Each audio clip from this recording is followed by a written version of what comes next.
Good afternoon, ladies and gentlemen. It's my pleasure to welcome Dr. Myron Mike Cohen as this year's Dyer lecturer.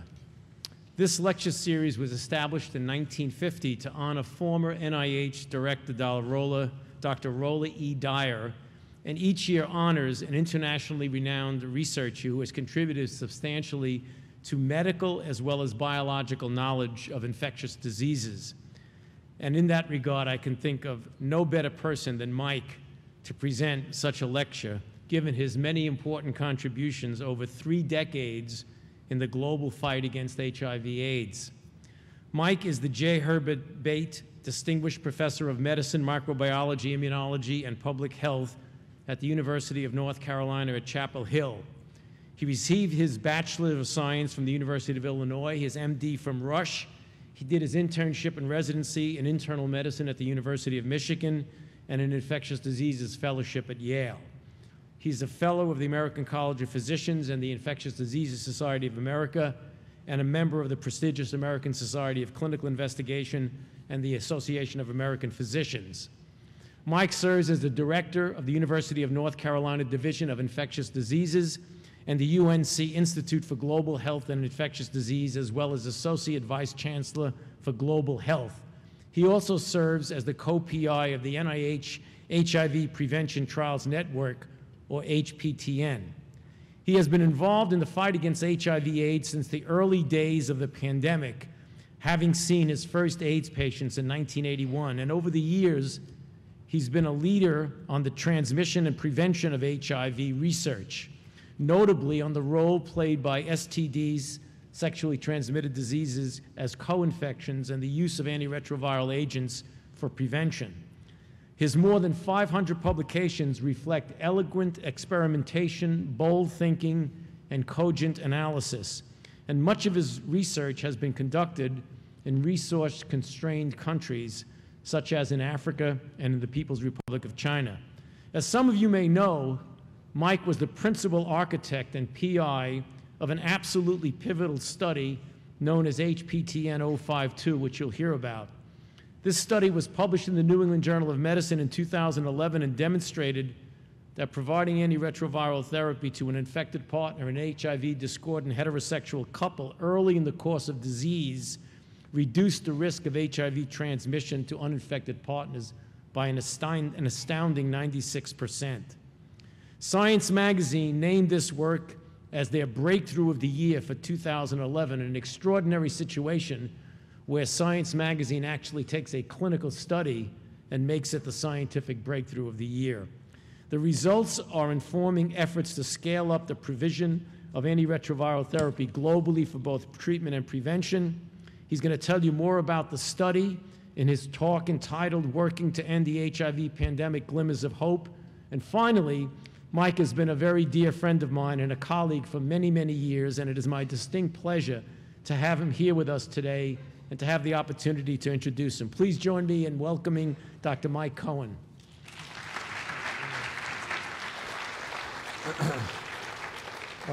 Thanks, Tony, for that nice introduction. So, not surprisingly, I'm going to use slides.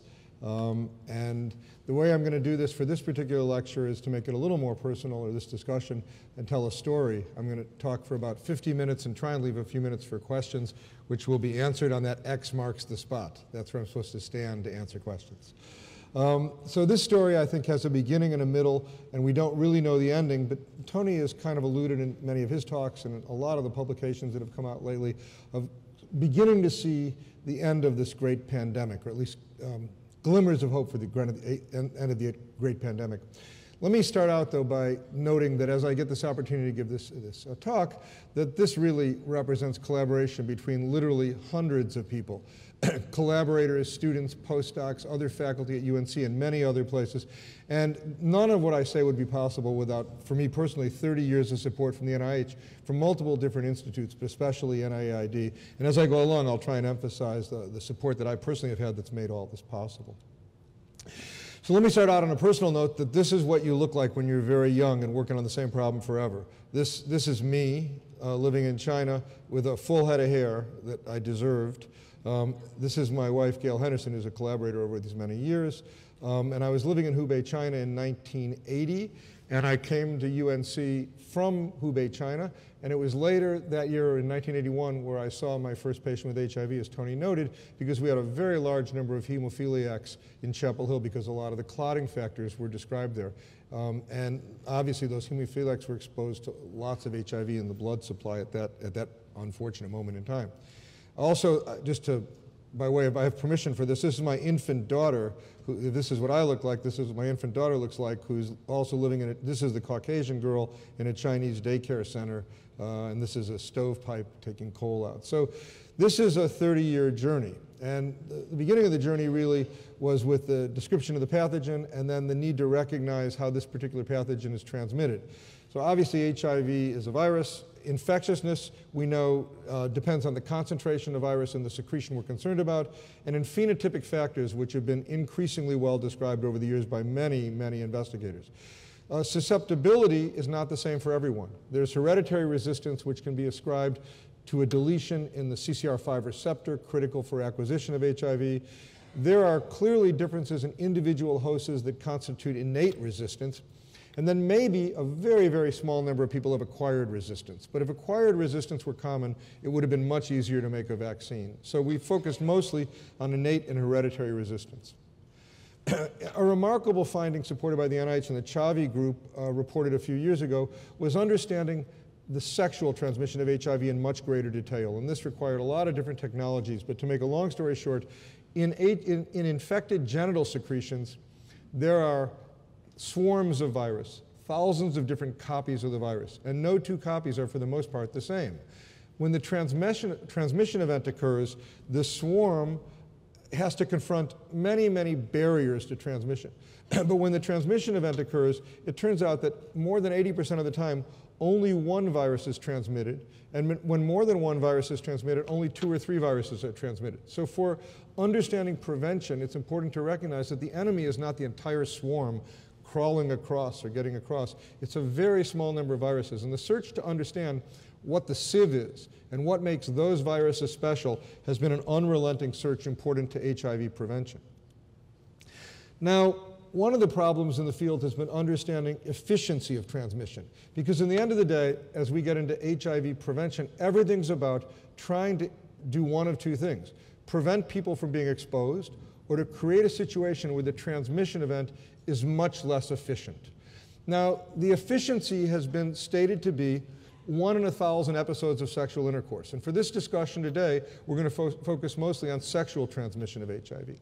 So the way this number came up, this is a lot of episodes of sexual intercourse. Don't raise your hand, but if you kind of think about your own personal life, very few people have love lives of intimacy of this kind of magnitude.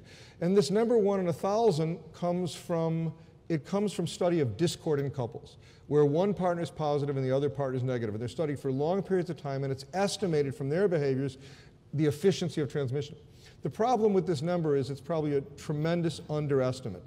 And the reason that it underestimates the transmission probabilities is because these couples have been established for a time, and you've missed all the people who transmitted immediately. So many exposures where couples meet for the first time, that's when the transmission event occurs. Furthermore, these couples are counseled and managed not to have untreated STDs or to have particularly unsafe sex. So we think this is an underestimate. And most important, it misses what we would refer to as the amplifying factors. So for the amplifying factors, we can look at infectiousness and susceptibility. For infectiousness, it's mostly about the concentration of virus that the person's going to be exposed to. The more virus, the more likely the transmission event, a kind of a blunt force. And in particular, we're going to be exposed about the first few days when somebody gets infection, which is generally referred to as acute infection, where the person's going to be antibody negative but making virus. And I'll show a slide about that next. Susceptibility is going to be determined by the tissue integrity. It's sort of obvious that if there's a genital ulcer or inflammation in the tissue, that susceptibility might be increased because more receptive cells will be present, and each receptive cell may have more effective receptors. Many investigators have tried to identify a cytokine profile that reflects the tissue inflammation, and the cytokine profile might predict the probability of a transmission event. In particular, investigators in South Africa are trying to hone in on this.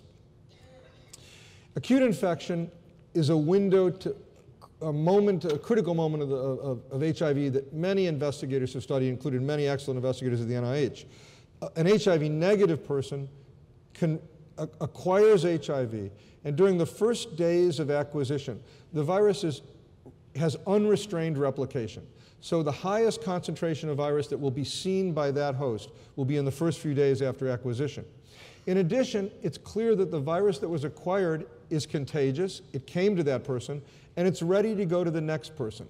So it's a homogeneous inoculum of a rapidly replicating virus that most people would conceive maximally contagious.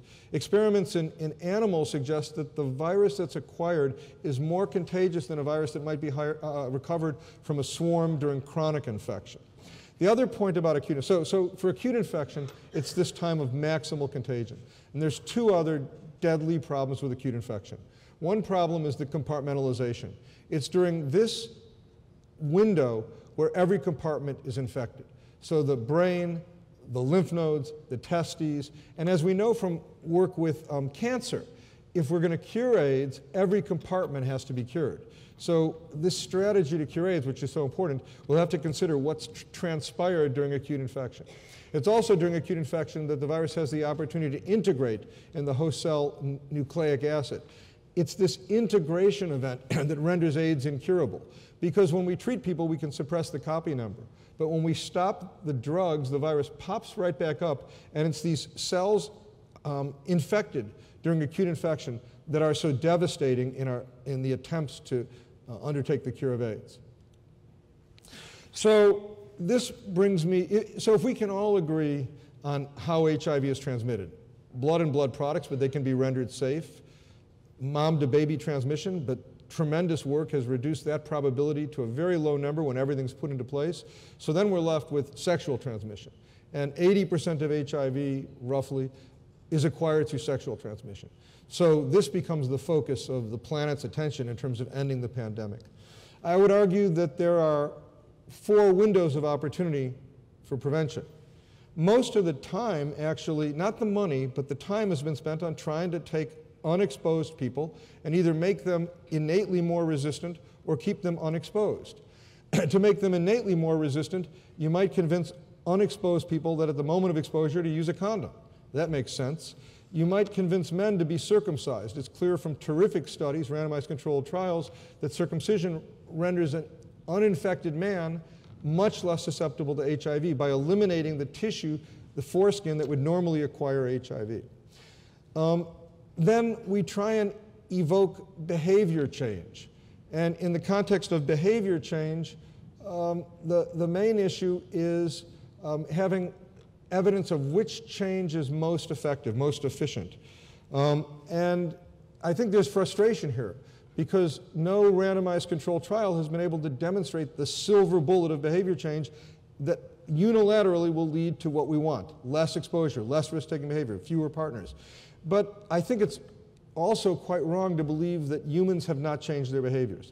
In most countries on this planet, in the 1990s until the present day, we're seeing a falling incidence and prevalence of HIV, especially incidence. And that falling incidence in many countries is ascribed to changes in behavior. It's just that it's too complex to understand the exact contribution. And I'll just show. So I think that it's safe to say Nancy Padian did a review pointing out that no single tool has been able to point unequivocally to behavior change, but on the other hand, there's no doubt that the fallen, I think in my mind at least, there's little doubt the fallen incidence can be ascribed to changes in behavior. And I think it's important at this point to point out that the use of antivirals might make a difference, at least more recently, but these older falls in HIV cannot be ascribed to antivirals. And so we have to be respectful of all the work that's gone into this effort. I'll mention an HPTN study. Tony pointed out that I'm one of the leaders of this network. A study called HPTN 043, which is forthcoming, looks at other attempts to change behavior. We're especially concerned about getting more people tested, about new assays we're developing within the context of that trial. And these results will be out later this year, and I think they'll contribute to this field of behavior change. Now, the other options are critically important. There is the moments of exposure, and I think there's really 2 opportunities at the moment of exposure. One opportunity is to have a vaccine that provides immunity. There's no doubt that this is required if we're going to deal with this epidemic. So as I talk today with hope towards what the kind of work we've done, that is not an exchange for the need for a vaccine. So that's what's required. The other thing that might transpire at the moment of exposure is bathing the tissues in an antiviral agent. That's referred to as pre-exposure prophylaxis. Let's talk about that. So at those moments, we have pre-exposure prophylaxis, and to some extent, the moment after exposure could be called post-exposure prophylaxis. That requires a thorough understanding of antiretroviral agents. Now, this is an incredibly complex slide that I'm not going to force you to go through. I just want to make a point here, that as these antiviral agents were developed, that the need was to understand which agents would have the best chance of preventing HIV transmission. It was the belief of our group and many other groups that agents that concentrated in the genital tract were most important. And that as we use these antivirals for prevention, we ought to not just use any agents, we ought to use the agents that concentrate in the genital tract. We also ought to use agents that sterilize HIV within the genital tract. So above the line are the agents that concentrated in the genital tract and all these different classes of antiretroviral drugs. And below the line are agents that don't concentrate in the genital tract. So as we look at this now, and as we try and go forward, the interest in pharmacology and pharmacodynamics and the genital tract are critically important. Let me mention that in terms of institutes, that NIDDK and other NICHD, NIDDK and other institutes have supported this kind of work over the year, in particular my lab group. Now this is a study that kind of hones down on one point, and I just show this particular slide to make this point.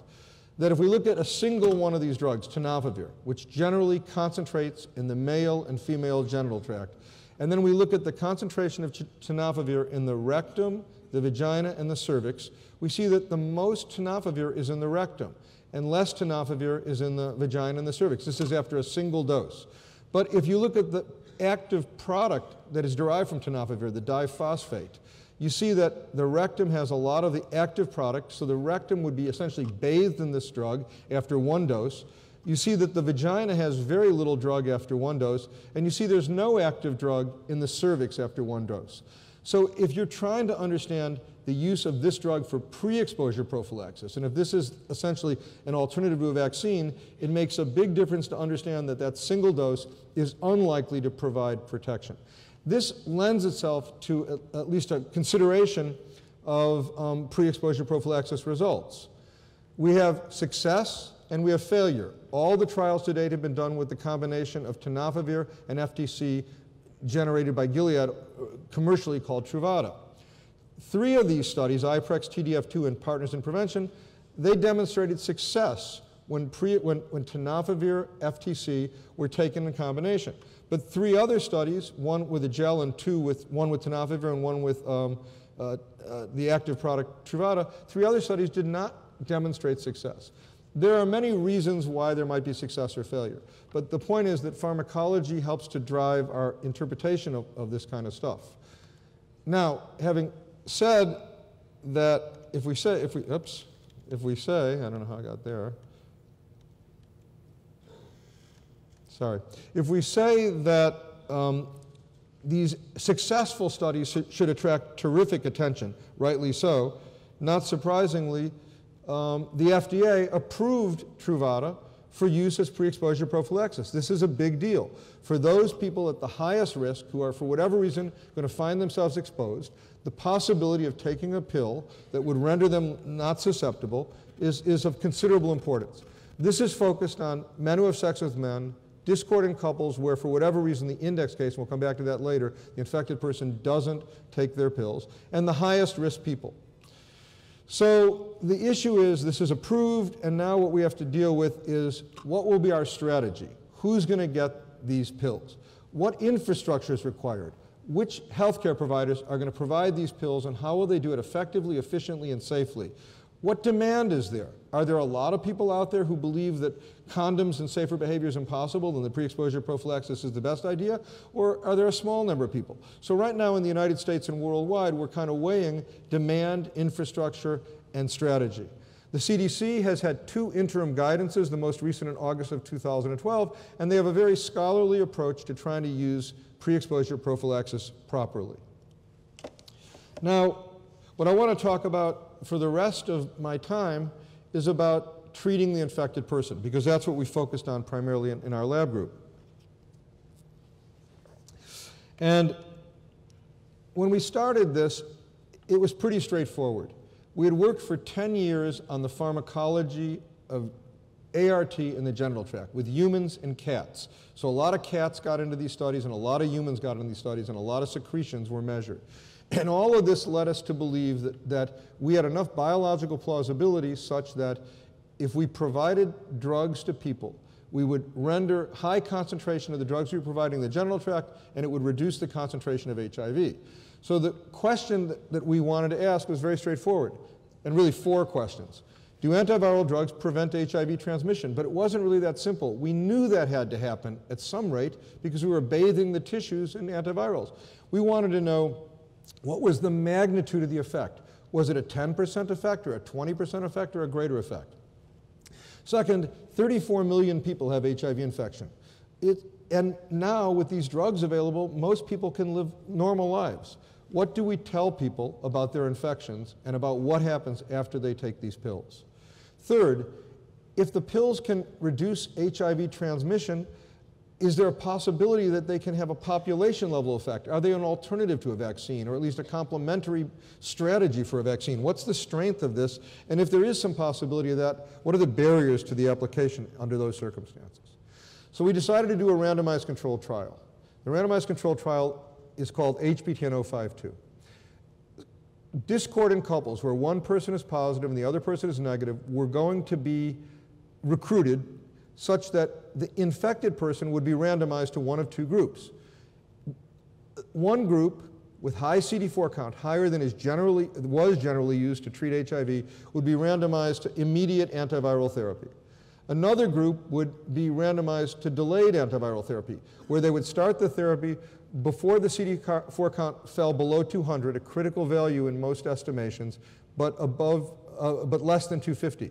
This would allow a window when transmission might be possible within a couple. Now, of course, the couples were counseled endlessly.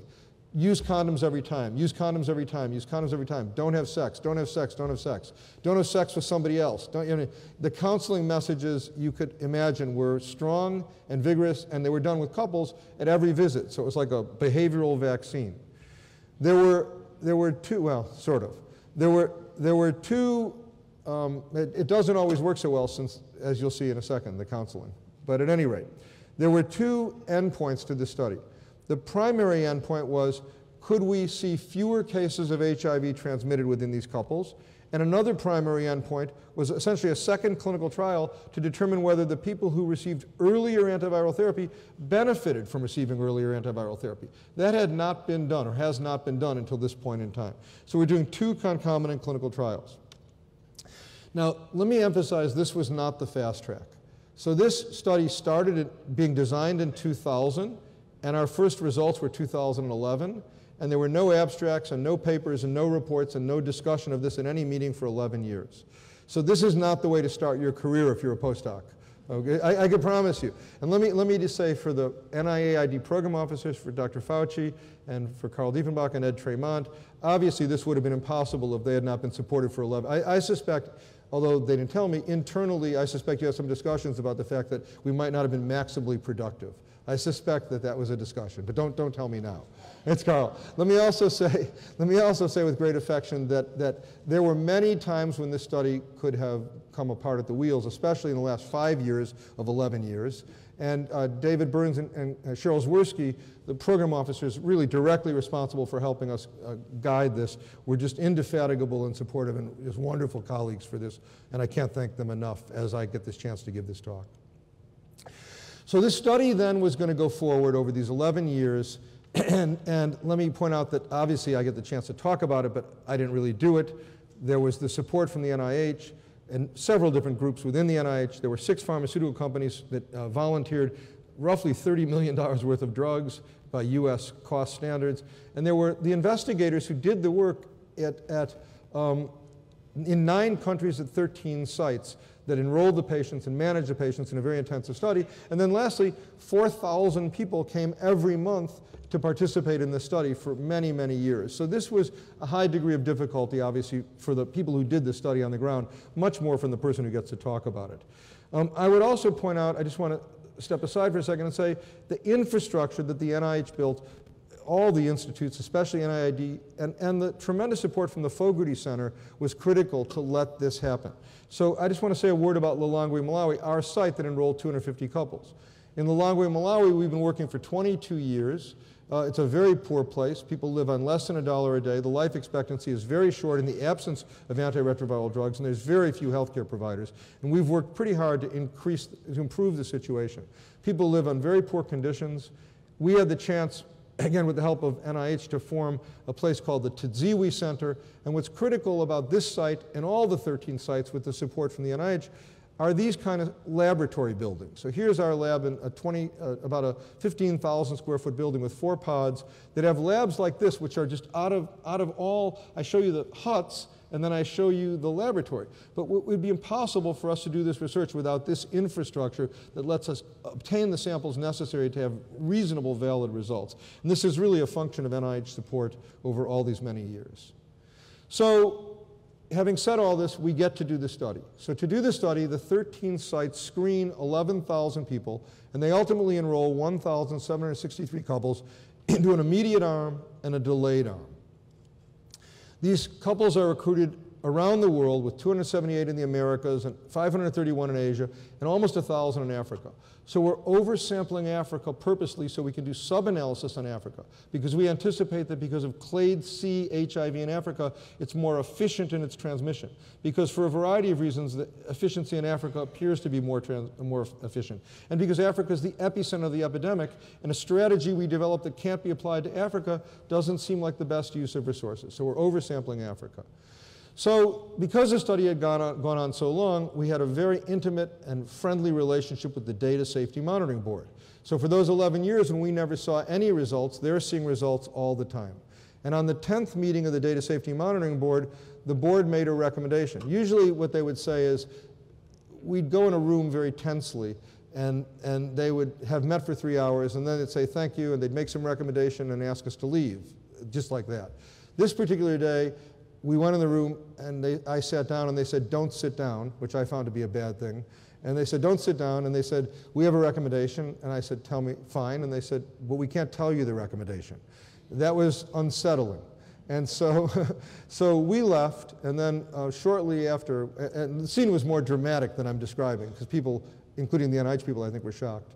And then subsequently, because they didn't know the result either, only the DSMB knew the result. So subsequently, we were invited back to the NIH. Actually, I had a colleague that worked with me forever who was supposed to drive me to the airport, and, but she was crying too hard because she thought the study had failed, so she only got to the Twin Brooks metro stop.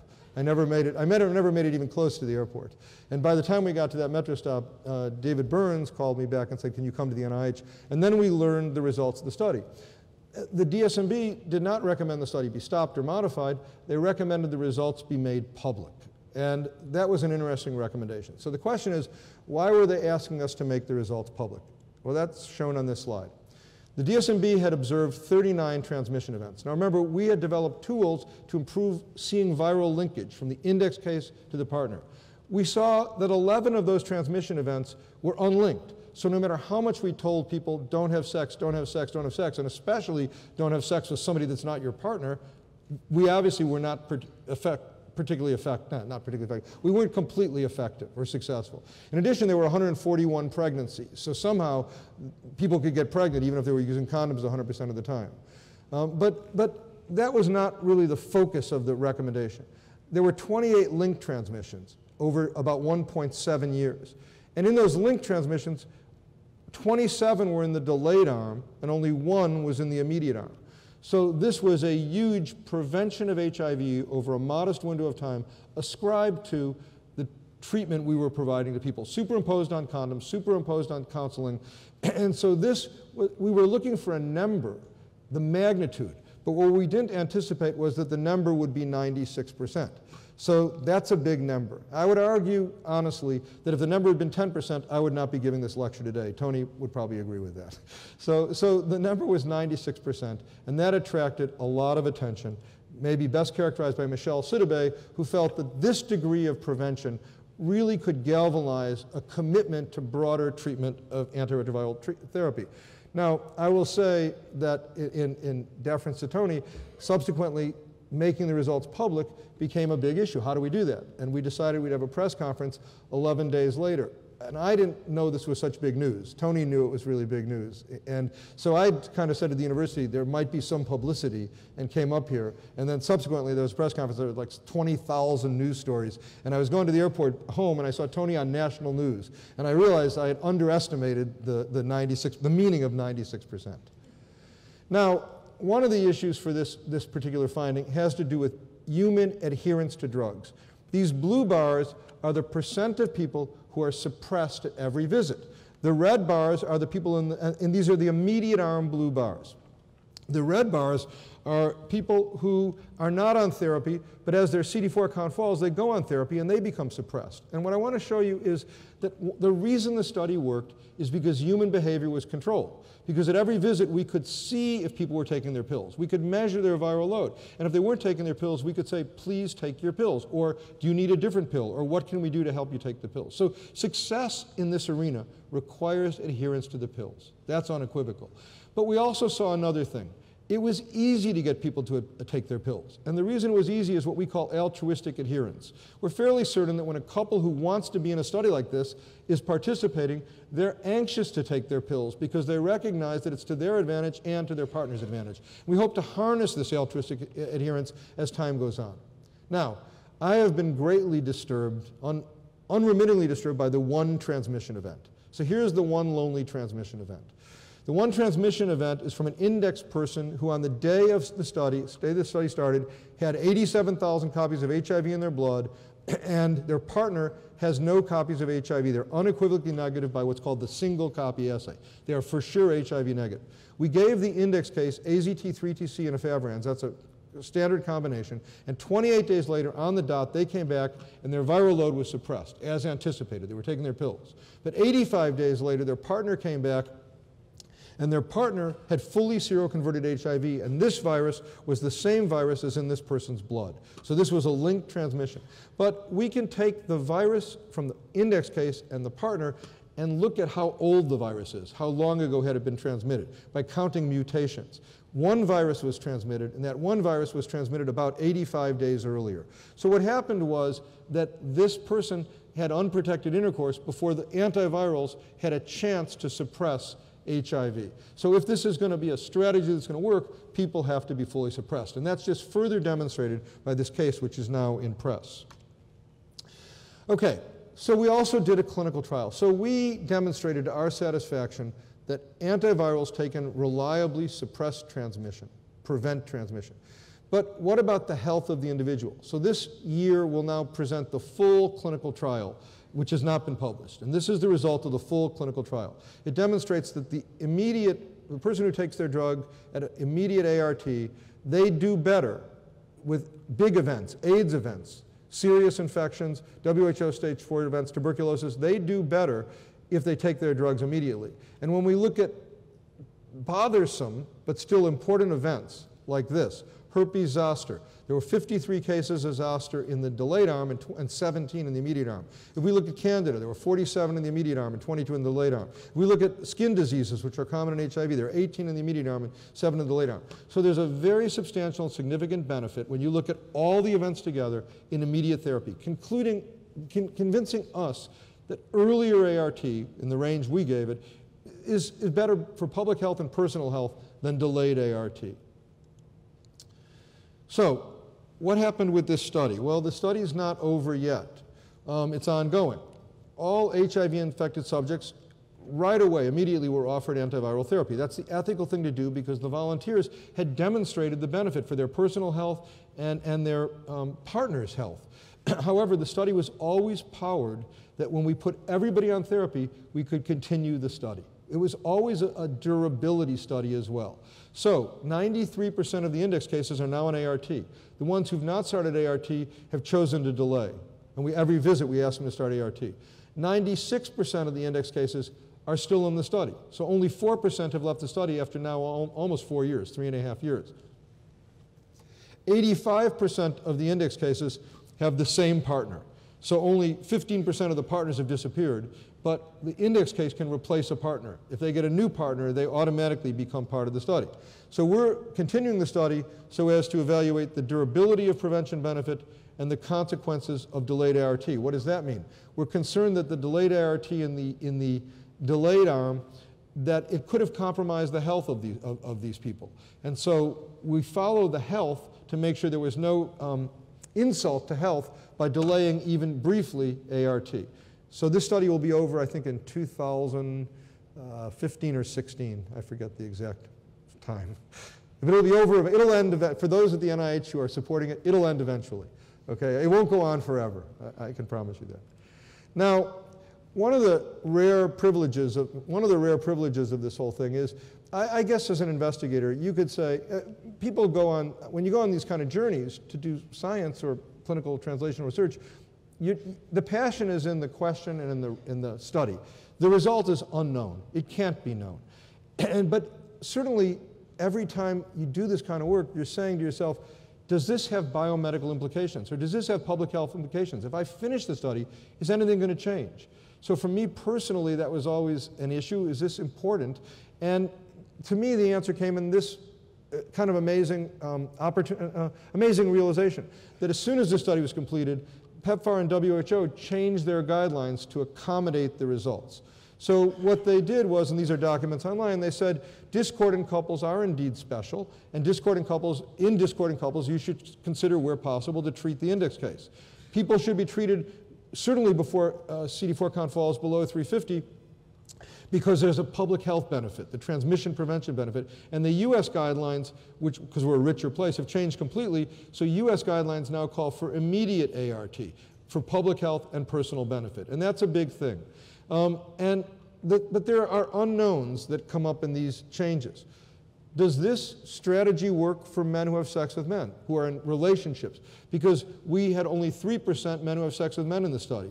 Does this strategy work for intravenous drug users? Because we didn't study intravenous drug users.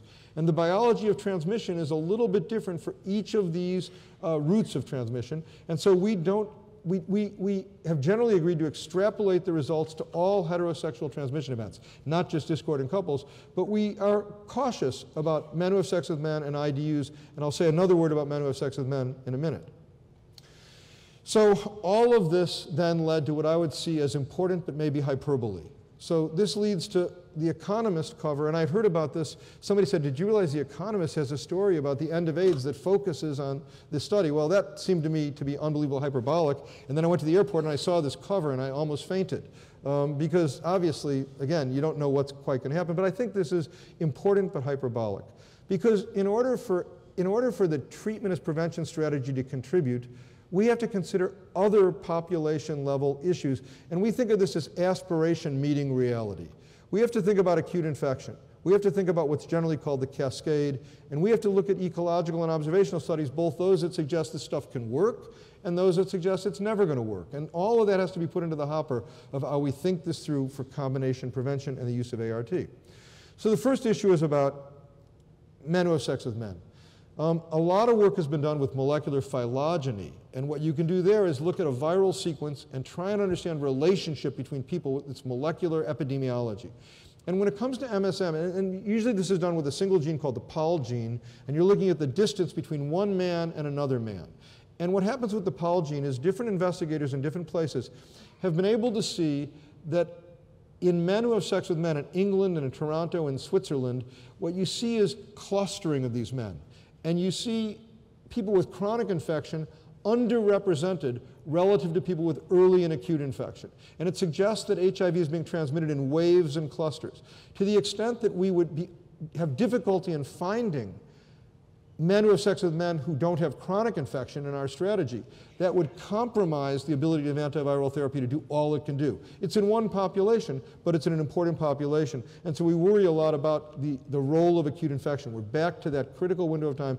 And the way we deal with that is not to throw up our hands and say it's impossible. The way we deal with it is to do research trying to understand how to find those people and get them treated, because the current US guidelines say treat everybody. So for us, we have more than 200 people with acute infection. They're almost all on treatment.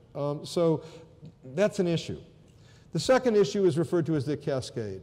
And again, we're using blue bars purposefully. This is the US as a cautionary example. In the US, we have about 1.2 million people with HIV infection. And that's not all the people infected. Those are the ones that, that we estimate. There may be even more than that. But either way, of those people that are HIV infected, that we suspect are HIV infected, only about 80% actually have a diagnosis. So 20% of people have not been tested or don't know their infection. And as we go down this cascade, this waterfall, we see that a smaller number are linked to care, a smaller number have been retained in care, a smaller number are on antiviral therapy, and at the end of the day, only about 28 or 30% of all the people in the United States with HIV infected have had antiviral therapy sufficient to suppress their viremia. So if we're going to treat our way out of the epidemic in the United States, all these bars have to be blue across the top. We have to get the cascade to be 100%, 100%, 100%, 100%. Now, that is a thing worth doing. That is not like throw up your hands and say that's impossible. That's how we can get a bigger treatment benefit. And in fact, the NIH is supporting a study called HB10065, led by Wafel Sadr and others, in Washington, here in this city, and in the Bronx and in New York City. And what it's trying to do is to look at the cascade. It's saying, let's find the infected people. Henry Mazur, who is here, is a big participant in this, and Tony's been a big supporter of it. Let's find the people and make sure they're linked to care. And since ART is now immediate for everybody, get them on treatment and get them suppressed. This is a very reasonable feasibility study that lends itself to aggressively dealing with the epidemic in urban epicenters. And so people are very excited about the results of the study. Many, many thousands of people are already enrolled. The results will be available, I think, in 2013 from this study. Now, if I was going to focus, as we come to the end of this, on the biggest glimmer of hope, and I've been a little bit skeptical in a sense, purposefully, because I'll show a piece of data that I think suggests that we have real reason for optimism. The group in KwaZulu-Natal, the Africa Center, led by Barning Hill and Frank Tanzer, they did a study of 16,000 people starting many years ago, starting in 2006. They're following a cohort of 16,000 people. And those 16,000 people in KZN are spread out over the entire population, and they have home addresses for these people. And they're measuring, these are 16,000 HIV negative people. And they're measuring their blood and saying, are these people still HIV negative or have they seroconverted? And then at the same time, they're looking at antiretroviral therapy leaving the factory and showing up in different communities. And in 2006, you see green, less than 10% of the communities had any antiviral therapy. But by 2012 or 11, if you go way down here, 11 to the orange, there are communities where greater than 40% of the people in those communities have access to antiviral therapy. So what they did was they mapped the communities with a lot of antiviral therapy and compared that to the seroconversion by home address of the people in their 16,000 person cohort. And what they found was in communities with greater than 40% ART, there was at least a 40% reduction in incidence of HIV compared to other communities. Looking at another way, they said for every 1% increase in ART, there was almost a 2%, 1.7 to 2% fall in new cases of HIV. Now this is an ecological study. It doesn't have to be perfect. It's been submitted to a very prestigious high-impact journal, which I believe it will be published in. But the point is, this suggests that if this is correct, that when you deliver more ART, with all the caveats I gave, adherence might not be perfect and acute infection might not be found, you can still see a big population effect. And if that's correct, then this strategy, the 052 strategy, will essentially really show a big benefit. Now, because ecological studies do not have the force necessary for public health policy, clinical studies are being supported. And a collaboration between CDC, PEPFAR, and the NIH, especially NIAID in particular, that collaboration has led to the design of studies being done essentially collaboratively and coordinated. There's a pilot study in South Africa in the same place I just showed you. There's a study called CDC Botswana that's obviously going to be in Botswana. There's a study supported directly by USAID, another partner in Tanzania. And then NIH is supporting a study that's just getting off the ground called 071 in South Africa and Zambia.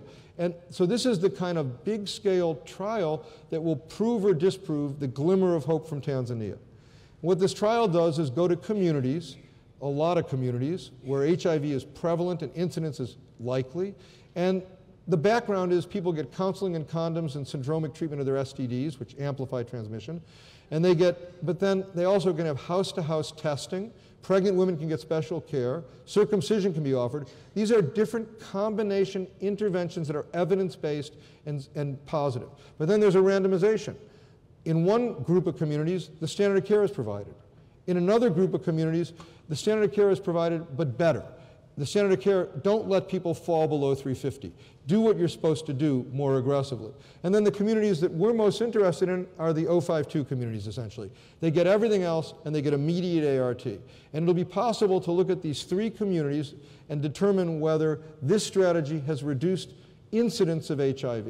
And if that takes place, that'll be another catalytic factor for even broader and more aggressive use of ART around the world. So let me end on kind of right on time on a couple of personal notes in the following way. First of all, there are 34 million people with HIV infected, and they need to be treated. There's not a doubt about it. Whether they're treated today, if we had the money and resources, or next year, they need to be treated for their own health. That's unequivocal. And because it will prevent transmission to their sexual partners, whether they're in a couple or an other kind of relationship. Now, but this kind of big treatment, it's not, the problem is people look at it as a treatment mortgage. It's like, okay, we're going to do this, and how are we going to pay for this for 50 years?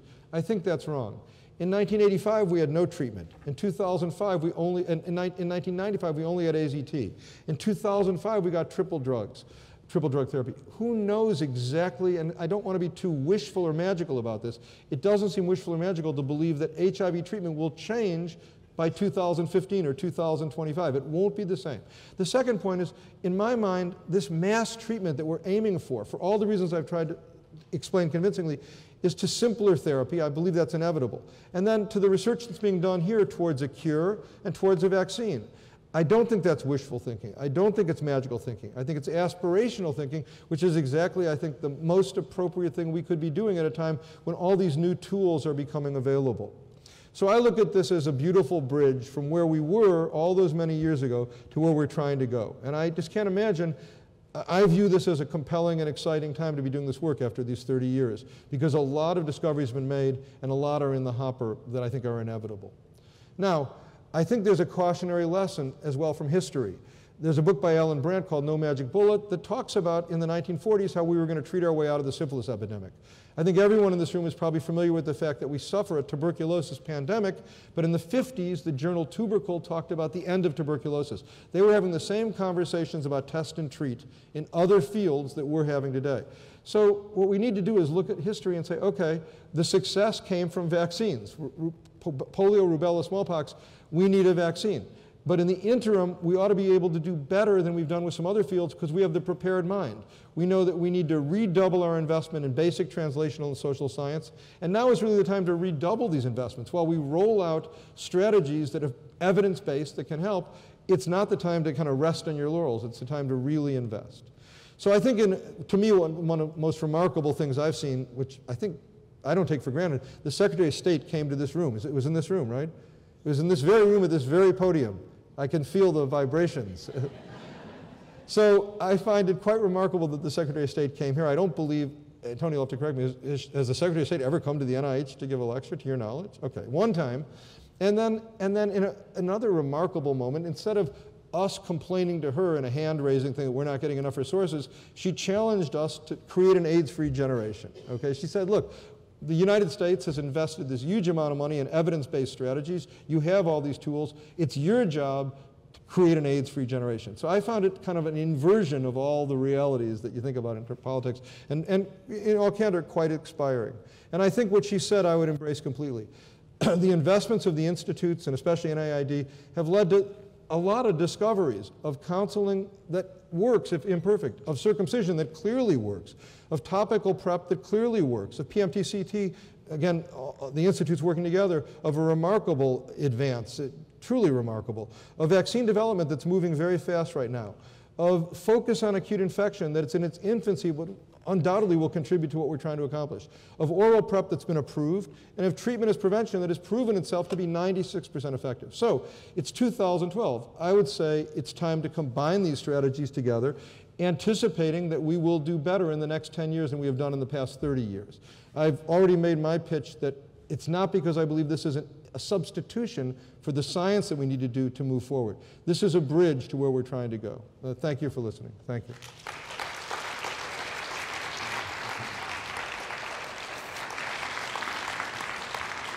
Thank you very much. You're the moderator. I have to stand on the spot. Okay. Questions and comments for Mike? So while you're getting, go ahead. The reception. Yeah. I think this talk is not only a science talk, and also it's a very nice inspiration talk. And I remember from first of your slides, many things I'm familiar with you that back to 1980s when you were in the Hubei Medical College. So at that time, I remember you studying the hand-hand virus infection to understand hemorrhagic fever with Raynaud syndrome. At that time, we're trying to link with a very dangerous virus in China. And Mike obviously at that time, as an infectious fellow, to take this advantage there and trying to treat the disease. And I think we all learn from this kind of inspirations that really encourage us to understand how the infectious disease really educate us to get it eradicated. And not only by vaccines, and also by social science working together to get this eradicated. I really congratulate you to get this step. Thank you. I do think there's one of the points that has been discussed a lot. Even if we made an effective vaccine, we need social scientists and behavioral science to help us. We need policies like in the polio era and the smallpox era. Policies would have to be unbelievably dramatic to get a vaccine to be used properly. And a lot of behavioral change would be necessary for people to use whatever vaccine would be made properly. Tony makes the point all the time. If we made a vaccine tomorrow, we still need all the evidence-based strategies we put into place today, and we still need a cure for HIV, that they're independent forces towards this goal. You might want to comment yourself. Well, you can comment for me. No, it's your talk. But Mike and I had the opportunity just about a week or two ago up in Boston at the AIDS vaccine meeting to discuss many of the points that you made, that there's a difference between control and maintenance of control. I don't think there's any doubt that we can control HIV if we fully implement the tools that we have now, even in the absence of a vaccine and certainly in the absence of a cure. The real question is, given human nature, given our history with syphilis, and given our history with TB, as you so eloquently showed on your slide, it's going to be incredibly difficult when you get the infection rate very low to avoid the complacency of saying, okay, we got it knocked, let's move on to something else. And that's really the main issue. So yeah, thanks. We agree. Other questions? Questions? So, Mike, when you were in China, that was in the 70s, okay? The 80s, did you get a chance to go back to China? And in the early 80s, when we were having trouble here and you and I were working on the first cases, were the Chinese even on their radar screen of health that this could be a problem there? No, this is a really good question. The Chinese attitude, the Chinese experience, which I've had a chance to work on, Tony's kind of feeding me a question, he knows I've worked on this forever. The Chinese attitude, they had effectively in the 50s eliminated STDs. So by the 80s, there was no physician who'd ever seen gonorrhea, chlamydia, or syphilis. They believed that they were diseases of the running dogs of capitalism, which was what they were told in the 50s. So when the AIDS epidemic started, HIV epidemic started, it was way beyond their sphere that they would ever suffer what they suffer now of millions of cases, a few million cases. And the first physician, who's a physician in Beijing, called Wang Aisha, named Wang Aisha, to present that, was not really believed, and it was a foreigner. So the Chinese believed, okay, this is another example of a foreigner is bringing us this epidemic. At this point in time, they suffer an epidemic just like the rest of the world, and their epidemic is especially focused on MSM, which is difficult for them to deal with. It's very, just one second, it's really historically very striking that when you have a transmissible disease and you look historically, that it's always the foreigners who bring it in. And syphilis was the disease. The real one was the 1918 pandemic influenza, which was called the Spanish flu, which actually originated in Kansas in the United States. But always it was the Spanish blame flu. the guy not there to defend it. Always blame somebody else. Thank you very much for this very inspiring presentation. One question. While the concept of treatment as prevention makes a ton of sense to all of us because people need to be treated anyway, and you can imagine how raising up all the levels of the cascade to the very top of your slide would ultimately result in significant reduction of transmission. The concept of pre-exposure prophylaxis is much more fuzzy to me, and I think there are a lot of reservations in the scientific community about the potential for creating resistant viral strains. Could you comment on that, please? No, I think it's a really great question. I think that the thing that I believe our group and many other groups are focused on is understanding a couple of things about pre-exposure prophylaxis. Where does it fit? How do you get the most bang for your buck? There's no doubt that some groups will benefit from it. How do you get people started? How do you get people off? What are you using it for? For infectious disease specialists, we always use pre-exposure prophylaxis. We bridge people from one thing to another. For surgeons, we do it during the window of tissue devitalization. For malaria, we do it when you go into the field. How do we get people on it, and how do we get them off it? How do we control negative impact of it? How do we get better? Right now, the only drug available is Truvada. Is that the last drug? Are we done? Or is there a better drug for this? Right now, the only drug is a pill. Is that the best way to do this? Or should there be an injectable agent for those at the highest risk? Should society, is this a reasonable use of society's revenues? Or is it unreasonable? All these questions will be decided over the next decade. And so we have the horse now before the cart. So that we're going to have to work out the cart. But it's good to have the horse, okay? No one kills their horse just while waiting for their cart, to my knowledge. It's a good metaphor. Very good. I just thought that up. I'm going to have to use that again. Don't kill the horse while you're waiting for the cart. Don't use that line. Promise you, Tony's writing it down. So what percentage of the HIV reduction occurs because of this circumcision? This is one piece of tissue we don't need. And well, speak for yourself. I wouldn't go that far. We don't, it's a biblical kind of thing going on. So what percent, so I think, I'm going to repeat your question. I think you're asking me, if we circumcised everybody, what would be the effect on the epidemic? Is that really the question? a fair question, yes. Okay. I mean, first of all, we have to be realistic about circumcision. Not everyone's going to be circumcised. Some cultures will never be circumcised. For cultural reasons, I believe it's going to be very difficult to apply circumcision in India and in China for different reasons. So we have, 5 billion people, 2 billion people might be off the table, so to speak. And then, another good pun. That just came to me. You're hot. I better get it. This is over in 1 minute, right? But being serious about this, no, I think that a lot of modeling has been done that tries to estimate, especially in the epicenter of the epidemic, the immediate contribution, which is very substantial. That is, as we try and roll out circumcision to more and more African men at highest risk, especially young men. They don't have to be 14 years old. They can be a little bit older because the prevalence of HIV in South Africa, for example, at a 19-year-old is only 2%. So we can circumcise older men who are willing to be circumcised. There's also newer devices that are coming along that make that no surgery is necessary. The pre-pex being the best example. Lastly, some cultures are going to make a 20-year bet. They're going to say, I'm going to circumcise all the infants now in this culture. I'm going to try and roll it out because 20 years from now, my society will have a tremendous benefit. I think the estimation is that there'll be it won't eliminate the AIDS epidemic, but it benefits the men dramatically. There's at least a 60% reduction, maybe even higher over time in HIV in the men. And if the men aren't infected, the women won't get infected. So I don't want to give you an exact number because those are models, and I'm not a modeler, but it's a substantial benefit. Not only HIV, I think I had circumcision because I was getting infection with other bugs and things, and then after circumcision, I am perfectly okay. So well, I'm not going to comment. So we have time for one more question. Okay. Yes. Hi, thanks so much for your talk. You mentioned that you didn't have too much trouble getting the discordant couples in your study to take their medications properly. Do you anticipate that other discordant couples will be similarly eager outside the trial That's a great question. Similarly altruistic, or do you have any particular behavioral strategies? Yeah, no, to make them wonderful question. Let me be very specific. So the question is, these 10,000 couples who volunteered, they're special. It's estimated, if you look at 34 million people, half of them have uninfected partners. So we're talking about millions and millions of couples, and we're looking at a tiny little slice of people who volunteered.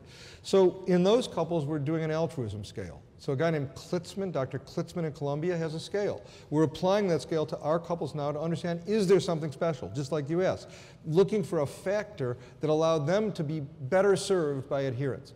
And now, we propose in our upcoming HPTN collaborations, we propose to look at this more carefully in other couples to try and understand exactly the answer to your question. It's a really important question. But by the way, since most people, all HIV transmission is within a couple, whether they're established couples or new couples, to the extent that that infected people begin to understand their own responsibility and their relationships with other people, we think adherence will be benefited, that it's a strong message for adherence. So it's, Thank you very much, Mike. We have a reception in the library sponsored by FAES, and you can go and have Mike give you many more one-liners. So go right in. you got to do it, that would be great. That would be great.